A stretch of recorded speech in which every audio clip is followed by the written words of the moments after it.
Hi అండి, అందరికీ నమస్తే. నేను మీ Satya. Welcome to Satya's daily vlogs. ఈరోజైతే ఈ వీడియోలో సొరకాయ పులుసు ఎలా తయారు చేసుకోవాలనేది చూపిస్తాను. ఇది చేపల పులుసు లాగా ఉంటుంది. సొరకాయ పులుసు ఈ విధంగా తయారు చేసుకుంటే సొరకాయ ముక్కల్ని మీడియం సైజులో అయితే కట్ చేసుకోవాలి. తర్వాత స్టవ్ వెలిగించుకొని బాండి పెట్టుకుని ఆయిల్ వేసుకున్నాక ఉల్లిపాయ పచ్చిమిర్చి ముక్కలు వేసేసుకోవాలి. అందులోనే కొంచెం జీలకర్ర కూడా వేసుకొని వేయించుకోవాలి. తర్వాత మనం కట్ చేసి పెట్టుకున్న టమాటా ముక్కలను వేసి అవి సాఫ్ట్ అయ్యేంత వరకు వేయించుకోవాలి.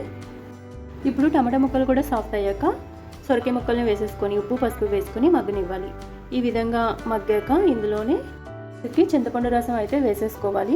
చింతపండు రసంలో పచ్చివాసన పోయేంత వరకు మరగనివ్వాలి. తర్వాత ఇందులో 1 స్పూన్ కారం, 1 స్పూన్ ధనియా పౌడర్, అలాగే 1/2 టీ స్పూన్ జీలకర్ర పౌడర్ వేసుకుని బాగా మిక్స్ చేసుకుని మరగనివ్వాలి.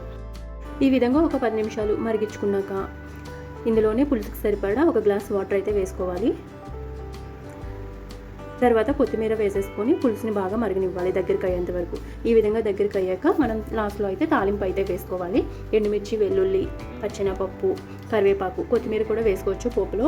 చాలా టేస్టీగా ఉంటుంది. ఈ విధంగా చేసుకుంటే చాలా టేస్టీగా చేపల పులుసులా అయితే ఉంటుంది. ఈ విధంగా చేసుకొని వేడివేడి అన్నంలో ఈ సొరకాయ పులుసు వేసుకొని తింటే చాలా రుచిగా అయితే ఉంటుంది. ఓకే ఫ్రెండ్స్, ఎవరైతే ఫస్ట్ టైం మన ఛానల్ చూస్తున్నారో సబ్స్క్రైబ్ చేసుకోవడం అయితే మర్చిపోకండి. వీడియో కనుక నచ్చితే చిన్న లైక్ అయితే ఇవ్వండి.